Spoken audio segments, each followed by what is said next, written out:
Lyon Pôle Bourse, faire grandir les entreprises grâce à la cotation, animer le club des sociétés cotées et développer un écosystème boursier dynamique.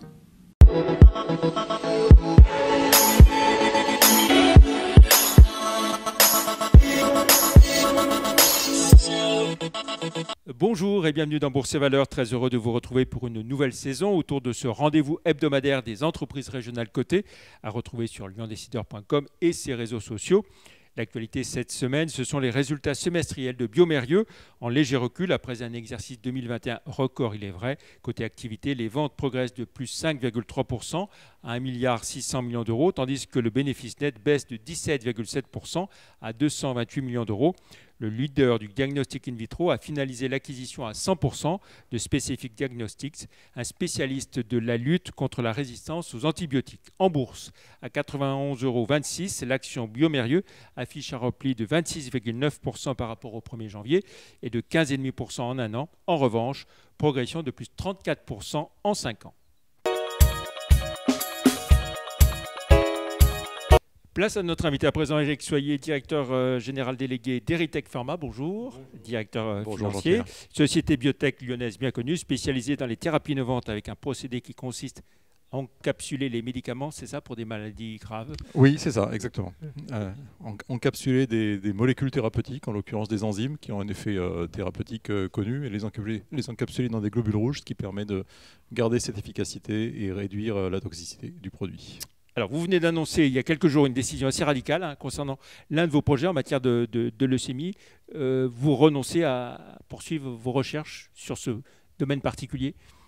Oui, alors, donc effectivement, c'était une décision qui était malgré tout une demi-surprise. Donc, nous discutions déjà depuis plus d'un an avec l'agence européenne, avec l'agence américaine des médicaments, la FDA, pour une homologation de notre produit Graspa dans une indication précise, donc une forme aiguë de leucémie.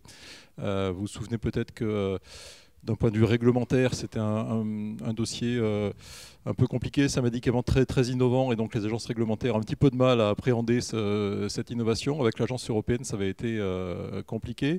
Avec l'agence américaine avec laquelle nous avons pris langue l'an dernier, c'était une bonne surprise parce qu'ils prenaient une approche différente et qui était plus en phase avec ce qu'est notre produit. Malheureusement, la FDA a changé de pied radicalement, je dirais, ces derniers mois. On a sans doute joué un peu de malchance avec un changement d'équipe en cours à la FDA, et donc il s'est plus aligné sur l'approche européenne, et donc on est arrivé à une impasse théorique pour pouvoir montrer et prouver le mode d'action de notre produit. Pour sortir de cette impasse, il fallait faire de nouveaux essais cliniques. Et là aussi, c'était un peu une impasse, pour le coup, pratique, parce que c'était à la fois beaucoup d'argent, mais même au-delà du budget nécessaire, le paysage concurrentiel a changé dans cette indication. Un nouveau médicament est arrivé, et donc ces études cliniques ne faisaient pas tellement de sens pour nous. D'accord, donc vous renoncez aux États-Unis, vous renoncez aussi en Europe? Alors en Europe, ça faisait longtemps déjà, depuis 2018 qu'on avait arrêté, donc, parce qu'on était dans une impasse clairement. On pensait qu'il y avait peut-être une ouverture avec la FDA, mais bon, ça ne s'est pas confirmé.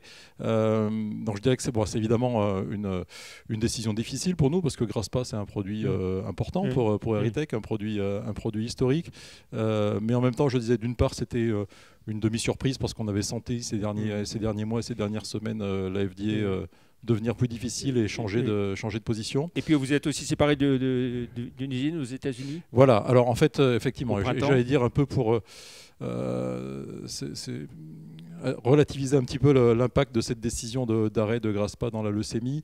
Je dirais que l'essentiel n'est pas là pour nous, ou en tout cas il n'est plus là depuis plusieurs mois, depuis octobre dernier, en fait, octobre 2021, où à l'occasion des résultats décevants que nous avons eu dans le cancer du pancréas en phase 3. On a pris là aussi une décision stratégique radicale et un virage important, à la fois de se concentrer sur d'autres sujets de développement, et notamment des sujets que nous avons en développement préclinique. On a parlé d'un projet, un communiqué de presse sur un projet donc sur les vésicules de globules rouges, qui est très en amont mais très prometteur.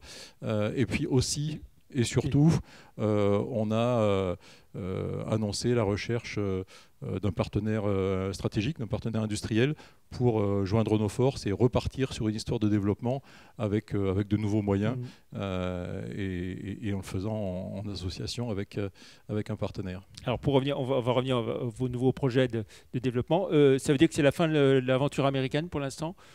À ce stade, enfin. Alors non, c'est la fin de l'aventure américaine de Graspa dans la Lalle. Donc, effectivement, on avait une usine aux États-Unis qui avait été dimensionnée pour le cancer du pancréas, mais là, depuis l'échec de la phase 3, cette usine est devenue inutile. Donc, on a très vite recherché un repreneur pour cette usine.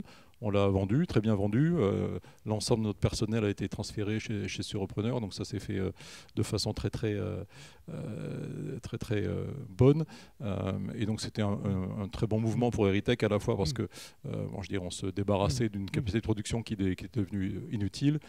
Et puis ça a mis pas mal d'argent dans la société liée à la vente. Et donc ça nous permet de nous réinventer sur une autre histoire. 45 millions de... 44,5 millions de dollars, voilà, exactement. Alors, l'avenir, la suite, donc vous disiez, nouveaux projets. L'avenir passera très certainement par un rapprochement avec un partenaire.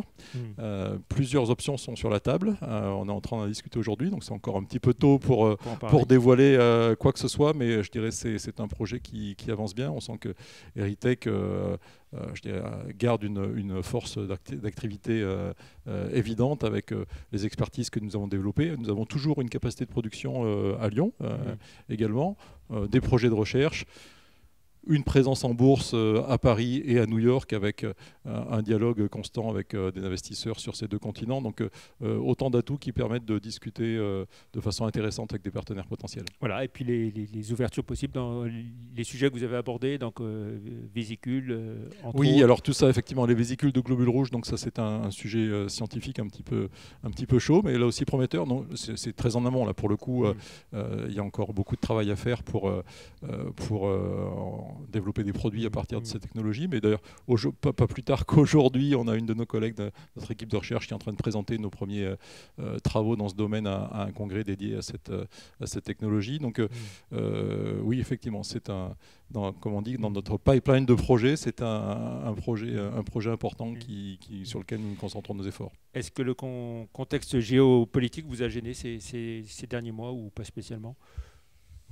Alors, le contexte géopolitique a rendu les financements très difficiles pour tout le monde, d'autant plus pour les sociétés de biotechnologie comme les nôtres, où il y a beaucoup de risques. Et donc, dans ces contextes géopolitiques difficiles, avec l'argent cher, les investisseurs sont sans doute un peu plus frileux que d'habitude. Nous, on a eu la chance de vendre notre usine au mois d'avril, et donc de se mettre à l'abri de besoins immédiats de financement. Et donc, on traverse cette période, je crois, du mieux possible.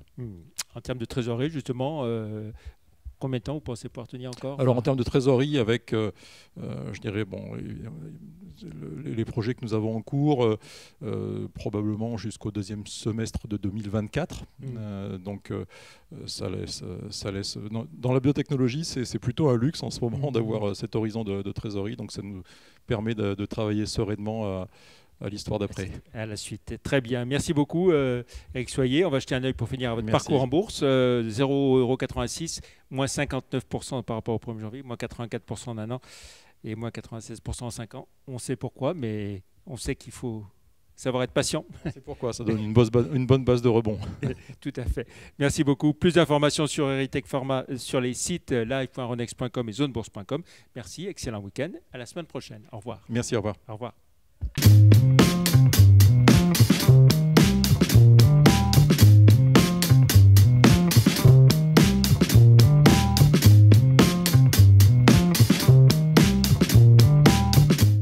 Retrouvez les enregistrements et informations de marché sur les sites de Zone Bourse et d'Euronext.